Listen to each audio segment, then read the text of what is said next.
Hello everyone, NCERT गणित कक्षा 11वीं में आपका स्वागत है।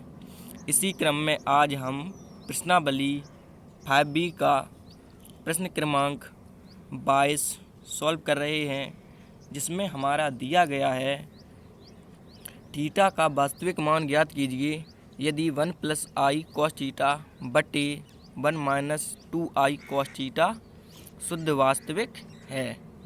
तो बहुत ही सिंपल क्वेश्चन है, आपको बस ध्यान से देखना है। हमें इसमें थीटा का मान ज्ञात करना है कब, यदि हमें ये मान कैसा दिया गया है, शुद्ध वास्तविक। तो सबसे पहले आइए रफ पेपर पर समझ लेते हैं कि वास्तविक और काल्पनिक क्या होता है। तो हम लोग पहले ही वास्तविक और काल्पनिक के बारे में समझ चुके हैं कि अगर a + IB जो हमारी सम्मिश्र संख्या यानी कि z बराबर होती है, वह क्या होती है हमारी a + IB या x + IY, इनमें से आप कोई भी सम्मिश्र संख्या मान सकते हैं। तो सम्मिश्र संख्या का मेन पॉइंट क्या होता है? तो सम्मिश्र संख्या का मेन पॉइंट वह होता है कि जिसमें हमारा एक भाग वास्तविक हो और दूसरा भाग काल्पनिक हो। अब वास्तविक और काल्पनिक भाग क्या होते हैं? तो वास्तविक और काल्पनिक भाग यानी कि जिसमें आई साथ में होता है वह हमारा काल्पनिक भाग होता है, और जिसमें आई साथ में नहीं होता है वह हमारा वास्तविक भाग होता है। तो ये जो सम्मिश्र संख्या z है, चलिए मैं लिख देता हूँ, सम्मिश्र संख्या, ये सम्मिश्र संख्या जो हमारी z है a + IY बराबर x + के IY, मतलब ये तो आप समझ ही चुके हैं कि इसे हम a + IB या x + IY मान सकते हैं। सम्मिश्र संख्या का मतलब तो यही होता है कि एक भाग वास्तविक हो और दूसरा भाग काल्पनिक हो। तो इसमें यह वास्तविक भाग हो जाएगा, इसे वास्तविक नाम दे देते हैं, और जिसमें आई साथ में होगा वह हमारा क्या होगा, तो वह हमारा काल्पनिक हो जाएगा। इसी प्रकार इसमें यह वास्तविक और यह काल्पनिक। तो हमें प्रश्न में क्या करना है, थीटा का मान ज्ञात करना है। तो जब हमें यह दिया गया है 1 + i cos थीटा बटे 1 - 2i cos थीटा, ये दिया गया है। तो चलिए सबसे पहले आपको प्रश्न लिख लेना है, यानी कि ये हमें जो दिया गया है इसे लिख लेते हैं। तो जो हमें दिया गया था वह हमने एक बार ज्यों का त्यों लिख दिया। अब इसकी प्रोसेस यह है कि सबसे पहले इसका हर परमीकरण कर देंगे, उसके बाद आगे देखिए क्या करना है। तो चलिए लिखते हैं, हर परमीकरण करने पर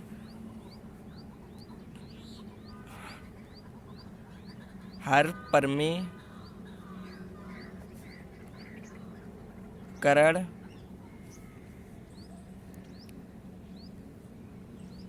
करने पर, तो हमने लिखा हर परमीकरण करने पर। चलिए कर देते हैं, 1 + के i cos थीटा बटे 1 - के 2i cos थीटा। तो हर परमीकरण क्या होता है, हर के संयुग्मी का ऊपर नीचे गुणा, यानी कि यहाँ माइनस है तो क्या हो जाएगा 1 + के 2i cos थीटा, और ऊपर नीचे, ऊपर तो हमने कर दिया है, इसकी बटे में भी करना है इसी का 1 + 2i cos थीटा। तो अब इसे सॉल्व करते हैं, आपको बराबर भी लगाते रहना है।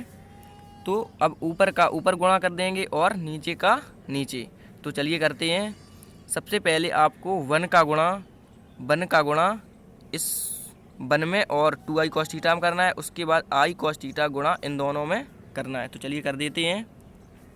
तो 1 का गुणा 1 में करेंगे तो ये 1 ही आ जाएगा, और ये प्लस लगा है तो प्लस लगा दीजिए, और 1 का गुणा 2i cos थीटा में करेंगे तो कितना आएगा 2i cos थीटा ज्यों का त्यों। अब 1 का गुणा इन दोनों में कर दिया है, अब i cos थीटा गुणा इन दोनों में करते हैं। तो i cos थीटा गुणा 1 में करेंगे तो कितना आएगा +i cos थीटा ही आ जाएगा, और i cos थीटा गुणा 2i cos थीटा में करेंगे तो ये क्या हो जाएगा, i यहाँ भी है, i यहाँ भी है, तो गुणा में घातें जुड़ती हैं। तो ये आई स्क्वायर और कॉस थीटा यहाँ भी है और कॉस थीटा यहाँ भी है, तो ये भी कॉस स्क्वायर हो जाएगा। और 2 केवल यहाँ है, तो 2 एक ही बार रहेगा, तो 2 ज्यों का त्यों प्लस, या आप ये समझ सकते हैं कि 2 का गुणा, इसके हम जो आई का गुणांक यहाँ पे कुछ भी नहीं है तो हम 1 मानते हैं, तो 2 का गुणा 1 में करेंगे तो ये 2 ही आ जाएगा। और आई 2 है तो आई स्क्वायर, और कॉस भी 2 है कॉस थीटा, तो ये भी आई स्क्वायर कॉस स्क्वायर थीटा हो जाएगा। आई स्क्वायर कॉस स्क्वायर थीटा। अब आपको बटे लगाना है, और अब नीचे का नीचे, तो नीचे हमें सर्वसमका दिखा रही है, यानी कि एक ब्रैकेट में क्या है हमारा माइनस और दूसरी ब्रैकेट में है प्लस, यानी कि a माइनस बी और a प्लस बी, जो हमारी सर्वसमका होती है a square minus B square बराबर क्या होता है, एक ब्रैकेट में a माइनस बी और दूसरी ब्रैकेट में a प्लस बी। तो इसमें वही आपको लगा देनी है, तो क्या हो जाएगा a स्क्वायर यानी कि 1 का स्क्वायर हो जाएगा। और इसका फार्मूला हमने पहले प्रश्नों में लगाया था, तो आपने अगर वह नहीं देखा है तो आप चैनल की प्लेलिस्ट से जाके अध्ययन कर सकते हैं। तो चलिए मैं आपको दिखा दे रहा हूँ। तो ये हमारी होती है सर्वसमका, आप देख लीजिए, ए स्क्वायर माइनस के बी स्क्वायर क्या होती है, ए माइनस बी पहली ब्रैकेट में और एक ब्रैकेट में ए प्लस बी। चूँकि इन दोनों के बीच में गुणा होता है, तो आप पहले ए प्लस बी और बाद में ए माइनस बी भी लिख सकते हैं।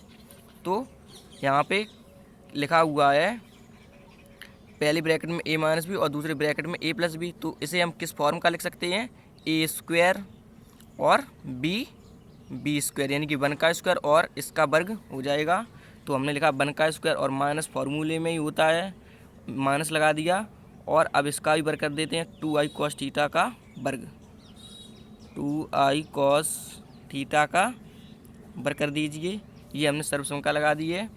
अब अगर हम इस सर्वसमका को खोलेंगे तो इसे 1 माइनस 2i cos थीटा, यानी कि एक ब्रैकेट में माइनस लगा के 1 माइनस के 2i cos थीटा और एक ब्रैकेट में 1 प्लस 2i cos थीटा, हमें यही प्राप्त हो जाएगा।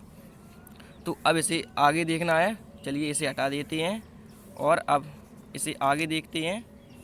तो आगे अभी हमारा क्या हो जाएगा, तो 1 ज्यों का त्यों और 2i cos थीटा, ये 2i cos थीटा है और ये i cos थीटा, यानी कि 2 और 1 कितना हो जाएगा, प्लस 3i cos थीटा हो जाएगा। और आई स्क्वायर का मान चूँकि हम लोग जानते हैं इसमें आई स्क्वायर का मान माइनस होता है, तो यहाँ पे हम डायरेक्ट -2 cos स्क्वायर थीटा लिख सकते हैं। तो आंसर बिल्कुल लिख सकते हैं। चलिए पहले आई स्क्वायर का मान इसमें रख देते हैं। तो आई स्क्वायर का मान कितना होता है, -1 हम लोग जानते हैं क्योंकि हम पहले पढ़ चुके हैं। तो ये वाला प्लस ज्यों का त्यों, और आई स्क्वायर का मान हम लोग रख देंगे -1 2, और ये ब्रैकेट में -1 और ये cos स्क्वायर थीटा ज्यों का त्यों, और बटे लगा देना है। उसके बाद 1 का वर्ग 1 ही हो जाएगा, और ये माइनस भी ज्यों का त्यों, और 2 का वर्ग कितना हो जाएगा 4, और आई का वर्ग आई वर्ग हो जाएगा, और cos थीटा का वर्ग cos स्क्वायर थीटा। तो अब ये आगे क्या हो जाएगा, बराबर लगाना है आपको। उसके बाद अब ये 1 प्लस 3i cos थीटा, और ये 2 का प्लस माइनस, पहले तो ये माइनस ही हो जाएगा, और 2 का अगर 1 में गुणा करेंगे तो 2 ही आ जाएगा, और cos स्क्वायर थीटा गुणा में तो ज्यों का त्यों, और बटे लगाना है आपको। उसके बाद 1 माइनस के 4i square cos square theta, तो 1 ये ज्यों का त्यों, और ये माइनस भी हम ज्यों का त्यों लिख देंगे, या आप यहाँ पे आई स्क्वायर का मान माइनस, तो माइनस माइनस यहाँ पे प्लस डायरेक्ट भी लिख सकते थे, लेकिन हम आपको समझाने के लिए लिख रहे हैं। तो ये 4 और आई स्क्वायर का मान -1 और cos स्क्वायर थीटा ज्यों का त्यों, और बराबर लगाना है आपको। उसके बाद क्या हो जाएगा हमारा ये, तो अब ये हमारा ऊपर जिसमें आई होता है, हम लोग चूँकि समझ चुके हैं जिसमें आई होगा वह हमारा काल्पनिक भाग होगा, तो इसे हम एक साइड लिख दे रहे हैं, यानी काल्पनिक भाग को हम इस साइड लिख देंगे, तो 1, उसके बाद ये -2 cos स्क्वायर थीटा, और बाद में ये प्लस 3i cos थीटा। अब बटे 1 और ये माइनस का सबसे पहले, चूँकि ये तीनों संख्या गुणा में 4 -1 और कॉस स्क्वायर थीटा, तो माइनस का सबसे पहले इसमें गुणा करेंगे तो क्या हो जाएगा माइनस माइनस प्लस, और 4 का 1 में करेंगे तो ये 4 और कॉस स्क्वायर थीटा ज्यों का त्यों। अब आपको आगे देखना है तो बराबर, अब हम इसे अलग अलग करके लिखेंगे। देखिए कैसे अलग अलग करके लिखेंगे, क्योंकि हमें काल्पनिक भाग और वास्तविक भाग अलग अलग करने हैं, क्योंकि हमें इसे सम्मिश्र संख्या यानी कि a प्लस आई बी के रूप में बना है, सम्मिश्र संख्या यानी कि a प्लस आई बी के रूप का।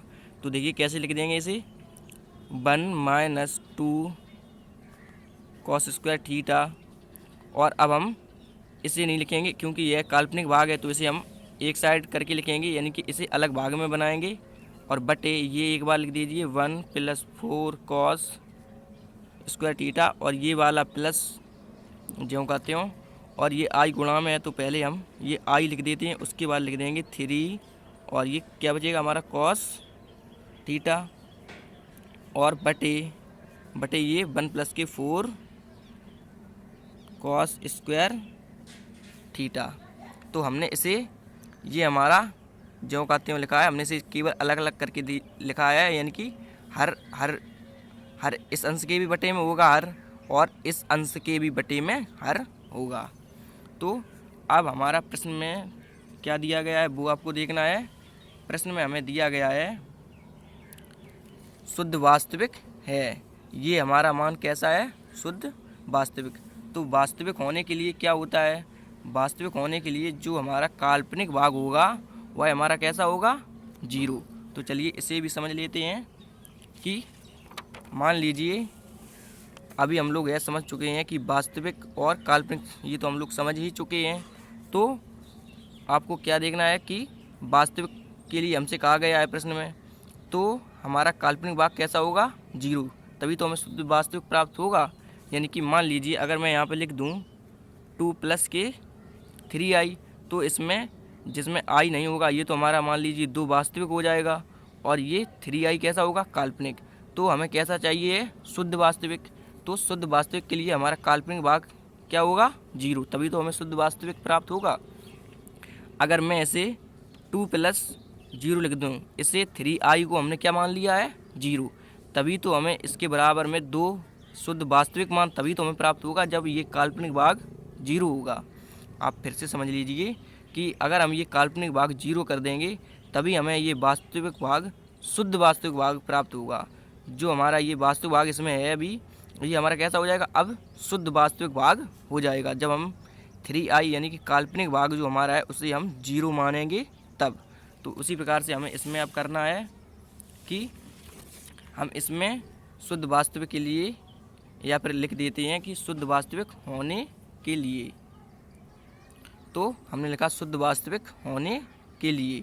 तो शुद्ध वास्तविक कब होगा, जब ये हमारा काल्पनिक भाग किसके बराबर होगा, 0 के बराबर। तो हम लिख देते हैं काल्पनिक भाग यानी कि 3 cos थीटा बटे कितना है, 1 + 4 cos स्क्वायर थीटा कैसा होगा, बराबर 0। तो अब आप समझ गए होंगे कि शुद्ध वास्तविक होने के लिए ये हमारा जो काल्पनिक भाग है ये जब 0 हो जाएगा तो ये हमारा कैसा बचेगा, शुद्ध वास्तविक भाग। और हमें थीटा का मान कब ज्ञात करना है, आप प्रश्न में एक बार फिर से देख लीजिए कि थीटा का मान हम ज्ञात करना है। इसमें लिखा हुआ था थीटा का वास्तविक मान ज्ञात कीजिए यदि 1 + i cos थीटा बटे 1 - 2i cos थीटा कैसा है, शुद्ध वास्तविक। तो शुद्ध वास्तविक के लिए हमारी शर्त क्या होती है कि काल्पनिक भाग हमारा कैसा होना चाहिए, तो आंसर है 0 होना चाहिए काल्पनिक भाग। तो हमने ये जो हमारा काल्पनिक भाग था इसे हमने 0 के बराबर मान लिया। तो अब हम क्या करेंगे, अब इसे हम सॉल्व करेंगे क्योंकि हमें इससे थीटा का मान ज्ञात करना है। तो ये नीचे वाली संख्या का गुणा, क्योंकि हम इसके बटे में अगर 1 मानेंगे, इसके बटे में हम 1 मानते हैं, तो अब हम इसका कैंचू गुणा करेंगे तो ये तो 0 हो जाएगा। देखिए कैसे, तो सबसे पहले 1 का गुणा इसमें कर देते हैं तो ये 3 cos थीटा ही आ जाएगा, और बराबर अब इस पूरी संख्या गुणा 0 में करेंगे तो ये 0 ही हो जाएगा। उसी प्रकार से अब ये cos थीटा बराबर ये 0 और ये 3 किस में है, गुणा में है, तो ये बराबर की इस साइड आएंगे, किस में हो जाएंगे, भाग में हो जाएंगे। तो अब ये हमारा क्या आगे हो जाएगा, देखिए कॉस थीटा, अब हम 3 का भाग 0 में देंगे तो ये 0 ही हो जाएगा। तो हम त्रिकोणमिति में एक फार्मूला पढ़ चुके हैं, तो हमारा वह फार्मूला क्या होता है, उसकी शर्त क्या होती है, कॉस थीटा बराबर 0, तब थीटा का मान कितना होता है,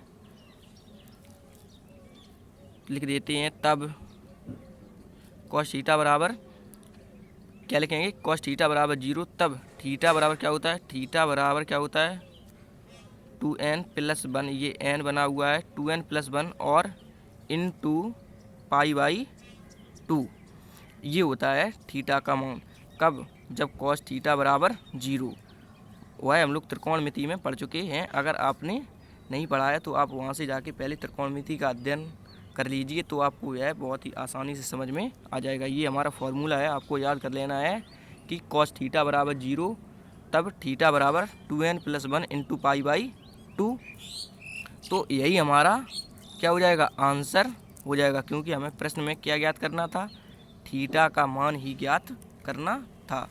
आप देख सकते हैं ऊपर प्रश्न में कि इसमें लिखा हुआ था थीटा का वास्तविक मान ज्ञात कीजिए यदि 1+i cos थीटा बटे 1 - के 2i cos थीटा शुद्ध वास्तविक है। तो ये शुद्ध वास्तविक कब होगा, जब इसका काल्पनिक भाग 0 हो जाएगा, तो यह शुद्ध वास्तविक हो जाएगा। तो हमने काल्पनिक भाग बराबर 0 माना, उसके बाद इसे सॉल्व किया तो cos थीटा बराबर 0 आ गया। अब हमें थीटा का मान ज्ञात करना था, तो हमारा एक फार्मूला होता है, त्रिकोणमिति में हम लोग पढ़ चुके हैं, cos थीटा बराबर 0, तब थीटा बराबर 2n+1 इंटू π/2। तो यही आपका आंसर हो जाएगा। तो आशा करता हूँ कि यह प्रश्न आपको अच्छी समझ में आ गया होगा। इसी के साथ प्रश्न क्रमांक अगला यानी कि 23 सॉल्व करेंगे। Thank you.